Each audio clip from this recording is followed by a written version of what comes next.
Welcome to the follow-up question. I'm your host, Michael Ashford. I'm on a mission. I'm on a mission to uncover amazing and insightful stories by interviewing people from all different backgrounds and perspectives. And I know there are a ton of other interview shows out there. This is not new, but only this show aims to also teach you what it means to listen more than you speak, so that you can become a more thoughtful and informed person. Now, I'm a former journalist, and I believe that everyone has a story to tell. There's always something there. But we only discover the truly remarkable stories when we ask questions and listen. The more questions you're asking, the more you're listening. And the more you're listening, the more you realize we're really not so different after all. My goal is to get beneath cliche answers to reveal real nuggets of experiences, desires, dreams, and thoughts that make every person who they truly are. Today on the show, I welcome Matt Gutman. Now, you would probably recognize Matt Gutman. You probably have seen him reporting from any number of countries around the world, reporting on some of the biggest stories of our time. Matt is a reporter and journalist for ABC. And from a dramatic rescue of a boys' soccer team in Thailand to the untimely and tragic death of Kobe Bryant and his daughter, Matt has been there reporting the stories, speaking with humans, getting curious about what's actually happening and how it affects the rest of the world. I absolutely love this conversation because Matt goes into so many different stories of the times when he has felt compassion and sadness and fear and anxiety doing his job that oftentimes is a very thankless job, especially in today's political climate. It is incredibly hard to be on a national news network reporting the stories that divide so many of us simply because the story is being told. And my goal with this conversation is that you hear Matt's heart for curiosity and getting the story right. And I challenge him on some things, as you'll hear. And it is a great insight into what a journalist actually goes through that perhaps you don't understand, having never seen anything but the 3 to 5 minutes that they may be on camera. Now, full disclosure, before we get into the conversation, I actually recorded this interview back in the summer of 2020 for another show, another podcast that I produce, but I've edited it down to be relevant and specific for this show and this audience, but it's still fantastic content and you're not missing out on anything. But I wanted to make that clear just for full transparency for you as a listener of this show. Be sure to stick around until the end when I give you just a few parting thoughts, my thoughts about this episode and everything that Matt and I discuss. And then if you would like a deeper dive into a specific key theme that came out of this conversation with Matt, go to thefollowupquestion.com/newsletter and subscribe, where each Friday you'll get a deep dive look into that week's conversation and my thoughts expanding on, as I said, a key theme or a key point that comes out of this conversation. Please do me a favor, share this episode on social media if you're listening and if you like the content. And let's get into it. Here is my conversation with ABC News reporter Matt Gutman. Matt, I'd love to just get your a little bit of your background. Like, when did you first know you wanted to become a journalist and tell the stories that you do?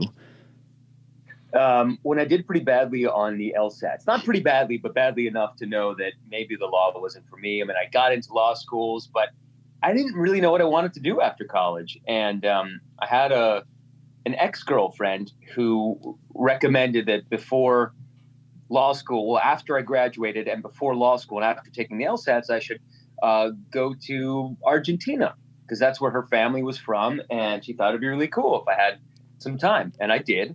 And so I went there on the super cheap on I think it was $15 a day. And within a week, I fell in love with another woman. And I moved in with her and I started writing for the Buenos Aires Herald just to make a couple of bucks. And at this time is actually when I got the results of the LSATs. And I almost didn't care because I felt like I had found my vocation. Like, wow, people are paying me to write, to go out and talk to these people, random people, to do anything that I think is interesting. At the time, it wasn't a lot of money. It was $40 an article at the Buenos Aires Herald. And so I started backpacking and freelancing through South America and then Africa. And then I wound up in Israel in May 2001. And the Intifada was going then, which was the Palestinian uprising against the Israeli occupation. And things were just going boom everywhere. And I pretty much knew already, but it cemented the fact that it was both this intense time of terror and fear inside Israel and Palestinian anger, but also this vibrancy in Israel that I had not really experienced. And I decided then I'm going to become a journalist here. I'm going to go home. So I flew home, and 2 weeks later I was back in Israel with 2 duffel bags. And that was this. And I stayed there for 7.5 years, met my wife, had a kid, and came back. So yeah, that was like the genesis of everything. You mentioned, I can't believe people are paying me to tell these stories and kind of go out and find the stories to tell. What was the draw there? What was it about storytelling and seeking out those stories that captured, I guess, your not only your attention, but your desire to do this for a living? So you're a journalist too. I mean, you still do this, right? Yeah. So, and what are we doing right now?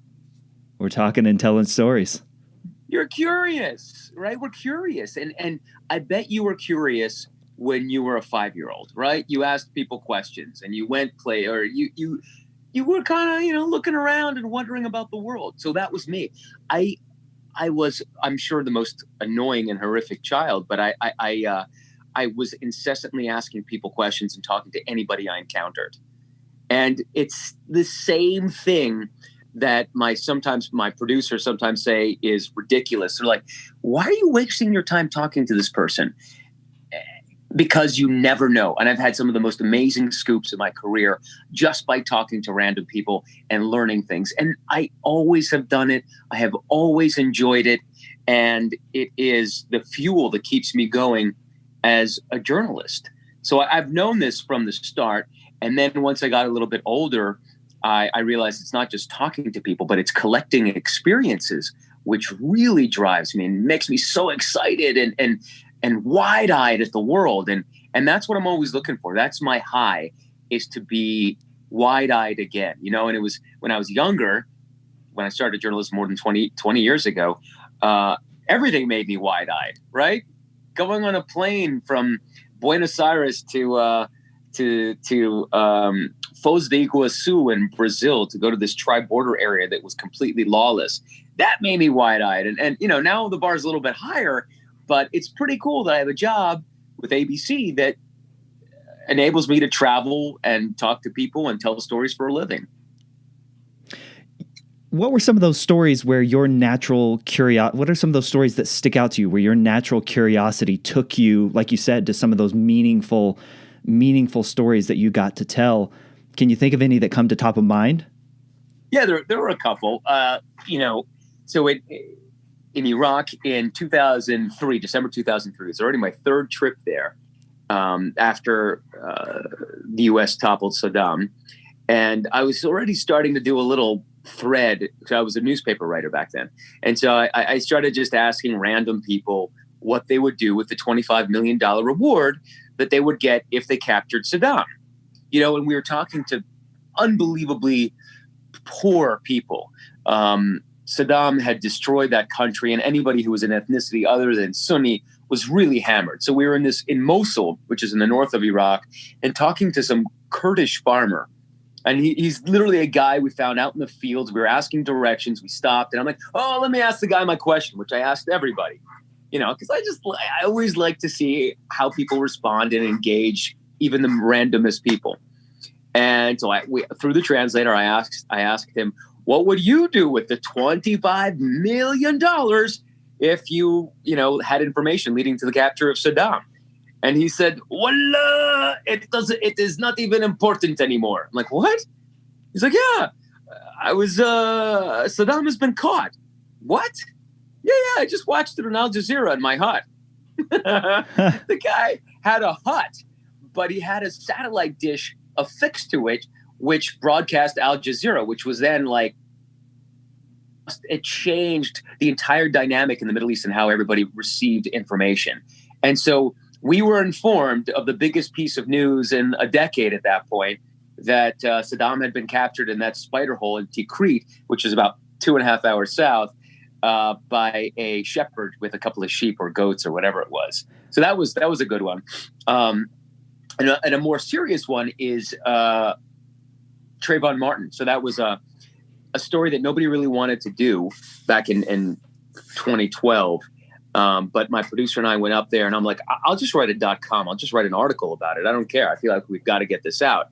And I did my thing, which is I went door to door to every single house in the complex where George Zimmerman and Trayvon Martin George Zimmerman lived and Trayvon Martin had been, and started asking people questions. And it was remarkable how much I got out of it. And that led to us breaking some news about the way the police treated the body and how they had haphazardly begun the investigation. And then it blew the whole thing wide open. So, I mean, there are others, but yeah. Yeah. That's fascinating, man. You've gone into, like you said, your first trip to Israel, where you made the decision, like, hey, I'm coming over here. You've entered throughout your career. You've been to 40 different countries. You've been in tumultuous and really convoluted, I guess you could say, situations. How do you not get scared in those situations? I've been scared. You're talking about Iraq. My first time there going in alone, I would go with friends, was March 2004. And I was trying to go in with a convoy with a back then, the only way you could get in was by driving. And they had these ancient Suburbans that they just hauled ass across the Jordanian and Iraqi desert. And I think it was a 500-mile drive or something, but they would drive 90, 100 miles an hour in these ancient rusted Suburbans. And it was, I forgot the exact date in March, but it was getting really hot. And as we were crossing in, we had to Iraq from Jordan. We had just learned, it was me and a driver alone in this ancient Suburban rust bucket, that the 4 contractors in Fallujah had been lynched. And this was what led to a massive marine operation outside and into Fallujah to try to cleanse it of insurgents. But the whole time I'm driving in there, and there's a dust storm, the driver's like, Hatar, Hatar, Haramiya min Fallujah, which means danger, danger, bandits from Fallujah. I'm like, I didn't understand that much Arabic, but I knew Hatar, Hatar, Haramiya min Fallujah. And that's something that sticks with me. And even recently, I travel a lot still, and I still feel fear. But in some of the protests in June, we were walking here in Los Angeles, and one of the protesters just put me in a headlock, and I, grabbed his wrist and sort of slipped out of it. But people were throwing stuff at us, and it was and that was on live TV. Another guy brought out a crowbar. So there is fear, but it's also that thing that fuels you and sort of centers you in a way. It's strange that when you're on a story, it's like a medical professional or a police officer or a soldier doing their job. You're just focusing on what you do and less on the periphery. And afterwards, you're like, oh my God, that was really hairy. What the heck was I doing there? We should have gotten out of there quickly. But I've also done this for a long time, so I feel like I can read people pretty well. But yeah, there's a lot of fear sometimes, but it's also the thing that drives you. It gives you a bit of that sense of it's an interesting question. Why do we do it? It's something that makes you think, yeah, this is why I'm doing it, because other people can't be here to see this, and I'm bringing it to them. And frankly, it is exciting. So I'll be honest. Sorry. Have you gotten any sense that the work that you do, going door to door in the Trayvon Martin case and looking for those stories, looking for those interviews, getting put in a headlock in the riots, have you gotten any sense that as we hear all the time, like the media is under attack and people are becoming more and more distrustful of the media. Does that play out in your day to day? Do you get a sense that animosity is increasing, or what's it been like over the course of your career? It's a great question, Michael. I came of age like a couple of months after. Oh no, before. I started working before Daniel Pearl was beheaded in Pakistan. And, the decade of the 90s and then before was really the heyday of journalism. If anybody else out there is interested in it, you could talk to anybody, right? Yasser Arafat would welcome you. Although he was not as much of a terrorist, but militants, freedom fighters all over the world, you could go and talk to them, and journalists did appear neutral and were welcomed by pretty much everyone. And in the decade, really beginning in the 2000s, we started to become targets. First by more fringe groups like Al-Qaeda and others, and then by others as well. But, I remember traveling with Hamas and essentially being told, you're with us, no harm will come to you. And guys with rocket-propelled grenades on the table, holding them, AK-47s, handguns, guns all over the place. But I felt protected. When I went to Iraq and we started to encounter more Al-Qaeda and I guess the precursors of ISIS, it started to get hairier, and it's obviously gotten so much worse. You can't meet with them. There is no talking to any of those groups. And here in the United States, yes, the advent of, the fake news media and all the allegations that the president has made against the media have made it a much more difficult climate to work in.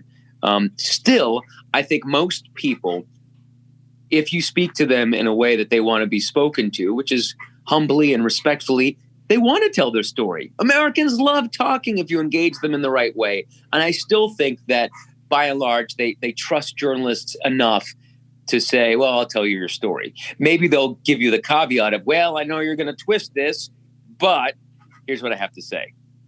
So how does that feel when something you've worked on, if somebody disagrees with it, it gets immediately labeled as fake? It's awful, but I still think that more people, there are always people who, especially on Twitter, where the real nastiness emerges, right? Who always have something awful to say. I am still heckled over the Trayvon Martin, George Zimmerman thing. People still are obsessed with that, calling it a hoax. It's incredible. It's a little bit annoying, but really it's not much more than that. It's a minor annoyance because most people take news for what it is. And if you do a story and they were the subjects of that story, 90% of the people will say, well, that was pretty fair. And I'm okay with that. Is it weird living in that dichotomy where you're having actual interactions with people where you get the realness that you just described and then the vitriol of social media? Is it weird living in that, like I said, dichotomy? You raise a good question because a sane person would say, yes, it is weird to be in that dichotomy. And a person who had been working years ago would say, what the hell is this Twitter thing? This is just like a cesspool of evil and snarkiness and nastiness. But we're so accustomed to living within it that a little bit of that vitriol doesn't really bother us anymore. Maybe we're a little thicker skinned than we used to be.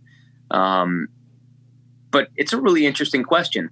I really don't let it get me down unless it's absolutely personal. I've had people go after me or my family in a personal way that's really not cool. That's upset me. But, if someone says what I say is fake or not true, I don't care as long as I have my sources correct. Man, what about when mistakes are made? And I hope you don't mind me bringing this up, but the Kobe Bryant situation where you ultimately got suspended for reporting that all 4 children were involved in that crash. I got to imagine that's a gut punch when you find out something like that is wrong. Yeah, I obviously I apologize to the Bryant family. it was a mistake which I regret and think about all the time and am reminded about all the time online. But honestly, it was a mistake of overwhelming myself, right?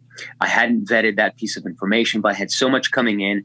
I was driving to the live shot, to the crash site, with two phones on my lap, one going live and the other trying to assess information and mapping out where I was going.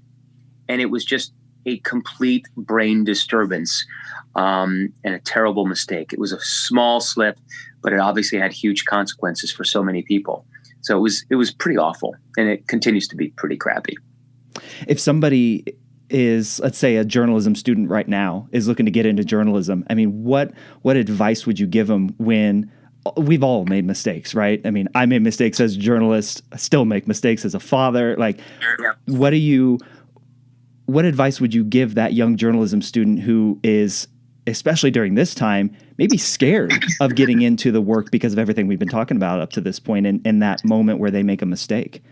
Shouldn't they be scared? It's terrifying. This is terrifying. It really is a terrifying business right now. The stakes are so incredibly high. Mistakes are not tolerated. And, it's pretty easy to get suspended or fired. I would just say slow down. That's the advice that I've been giving myself, and I always give myself. The thing is, there is this push and pull, right? This is a medium that requires incredible speed and efficiency, right? That's what it's based on a lot of the times, unless you're doing a magazine piece of some sort. But if it's breaking news, you have to be fast, you have to be right, and you've got to be efficient. And all three don't necessarily work together all the time. So you can't be all of them at once. So something's got to give. And I would say, it should be the speed, because being wrong really sucks. How often, Matt, are you pulled away to just whisk away somewhere on assignment? How often does that happen? Because I was watching you give an interview about the Thailand soccer team and the boys you wrote a book about. I believe you were on vacation with your family at the time. Yeah. How often does that happen, man? You'd be surprised how many vacations have been broken up by stories. But, it also requires me to say yes.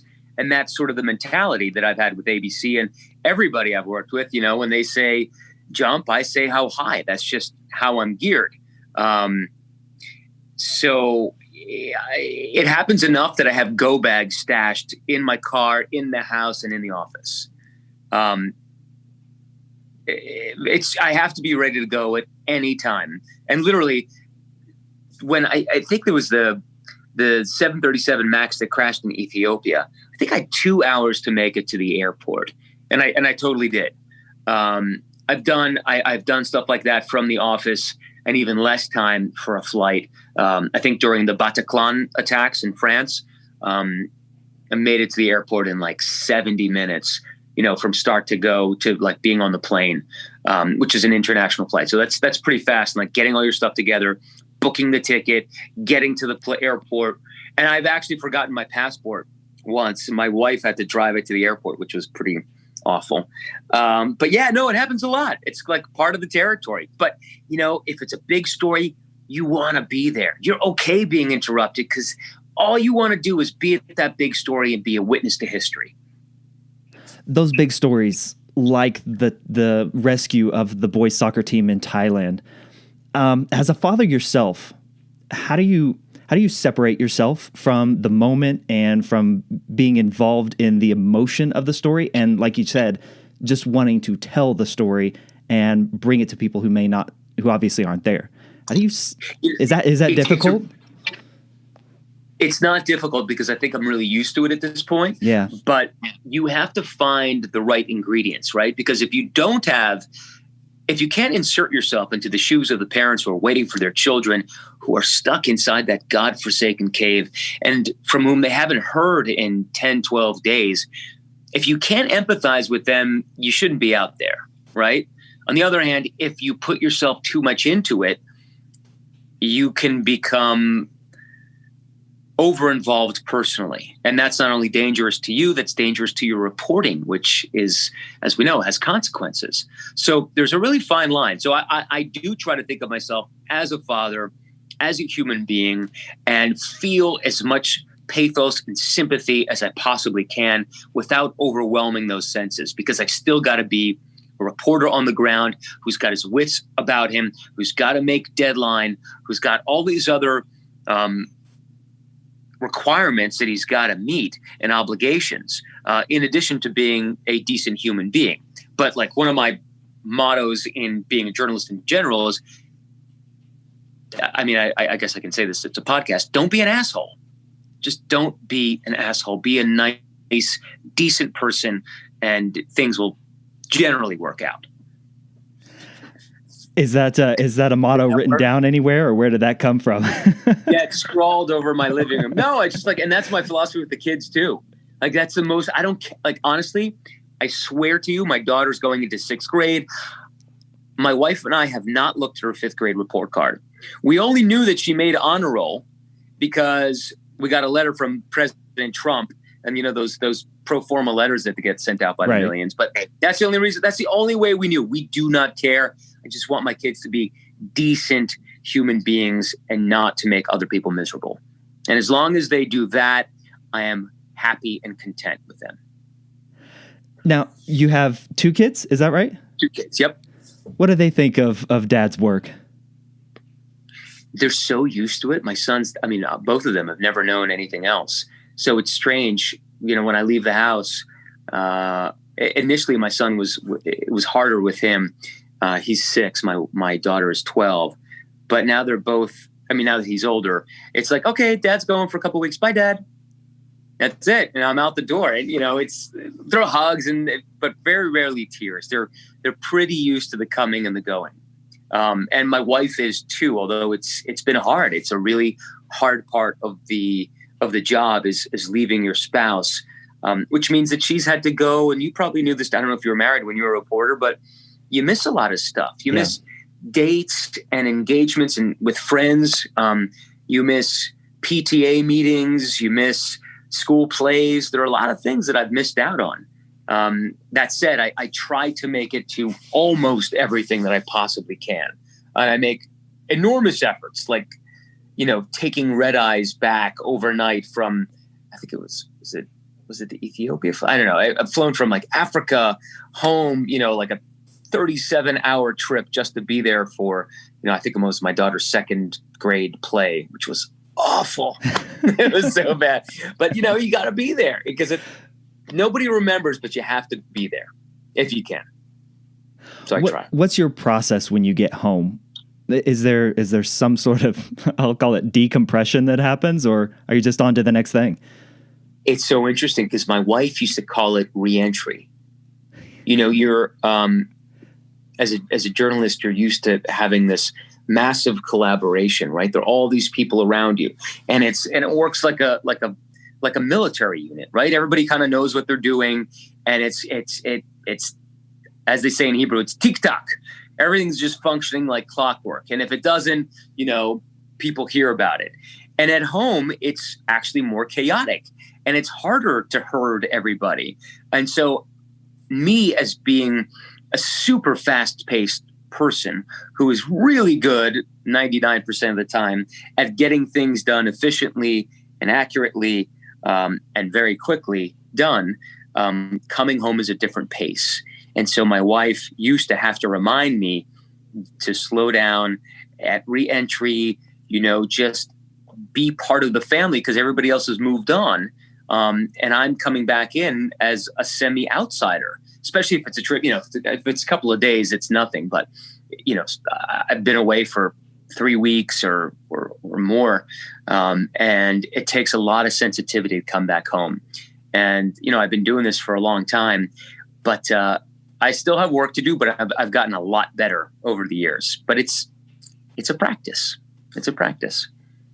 Also, one more thing, I will do like a 5-minute breathing meditation thing as often as I can. So I try to do it once a day, at least. Yeah, dig into that a little bit more. Why is that a part of your routine? I'm someone who's prone to anxiety. That's my one of my weaknesses. Horrible, crippling anxiety at times. And I just often found that breathing helps. It doesn't cure it, doesn't make it go away, but just that practice of spending some time breathing is something that I've found beneficial. And actually, my parents took me to learn transcendental meditation, TM, when I was 12 years old. And everybody thought they were crazy at the time. Now we know how forward thinking they were. So I also have that. I have like different techniques that I practice here and there, but sometimes before I go on air, because I've had a ton of panic attacks on air. Not that anybody could tell, maybe in a couple of them over the many years, but normally no one can tell the difference, but I can. I feel my heart racing and I have tunnel vision. My mouth goes dry. I forget what I'm saying. So like my brain skips a beat and you're standing there like, but it picks up, the gears pick up fast enough that nobody really notices except you, because you just feel like you had a heart attack and you begin sweating profusely afterwards. So I do some breathing before just to ensure that I don't have an all-out panic attack and lose my marbles. Yeah, so I just found it to be useful. Yeah, what are the do you do it?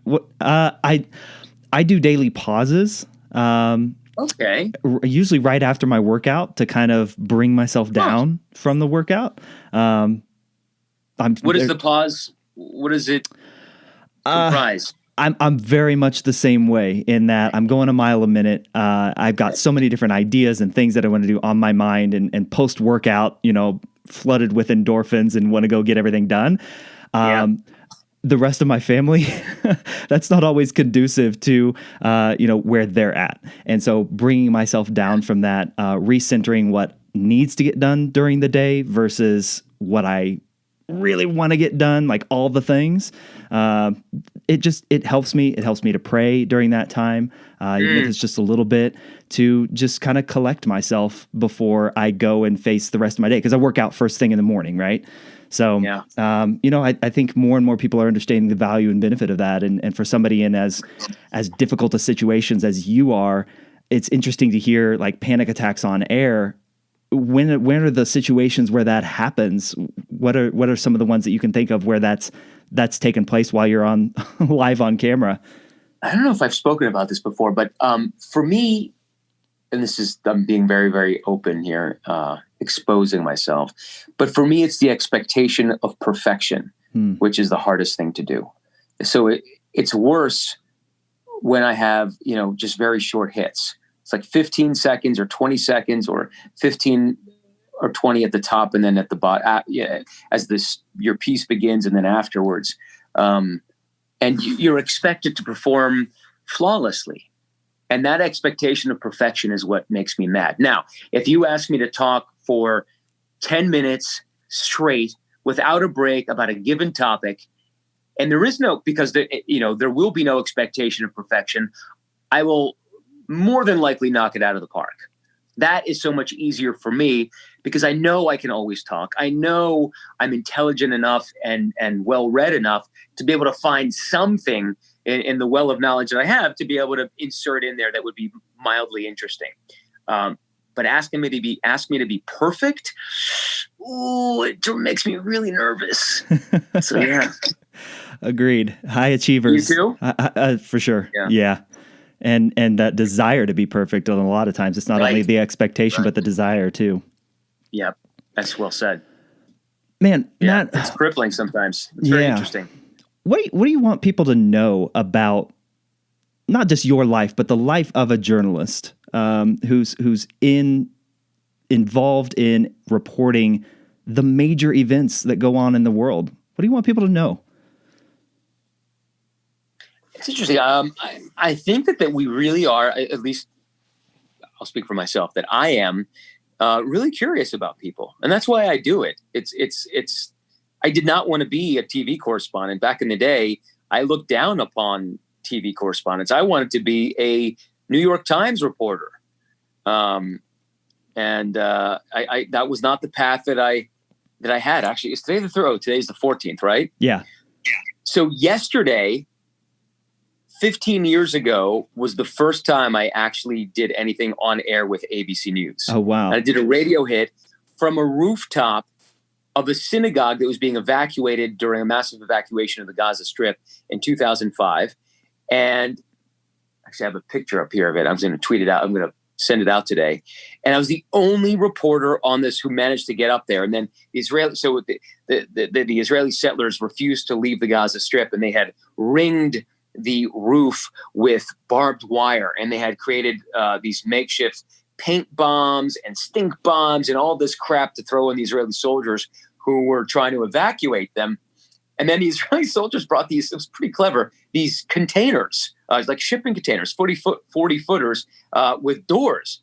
And they lifted these things on cranes and then lowered them onto the roof, and then began to beat the crap out of all of us to get us off the roof, and then herd us like cattle into these containers and bring us back down. But this thing lasted all day. And ABC News called the bureau in Jerusalem and asked, who do we have on this rooftop? This is the biggest news. And as it happened, a young woman named Daphna was working the desk at ABC that day. And I had just started dating her a few months earlier. And she knew where I was. And she said, well, there's this guy named Matt Gutman. We don't know him. All right, well, give me his number. I'll call him. So that was Peter Salinger on ABC News Radio called me. And, I'd never done radio before, but I asked them what they wanted. They said, just describe what you see. I said, okay, that's my job. I can do that. I'm just going to tell you what I see. And that was that. And then I started with ABC News Radio instead of going with the New York Times. I don't know if they would have had me. But I was not. Some journalists are not in it for the fame or having their face on television. A lot of us are in it for the experience, to be able to say, I was there. I witnessed that. I witnessed history. How cool, how exciting, how privileged am I that I could have done that. That's why I'm a journalist. Love it, man. You've dove into, or it's not even a word, you've dived into the podcasting world as well. What do you like about podcasting, and kind of give the audience a little bit of an insight into what your podcast is all about? So we did a true crime podcast, which is just a yarn, a 7-episode yarn about a murder that happened in Southern California. It's called Cutthroat Inc. If anybody else wants to download it, Cutthroat Inc. And it's about the mysterious disappearance of this surfer guy. Really cool. He had a partner who was also really cool. They were best friends, apparently.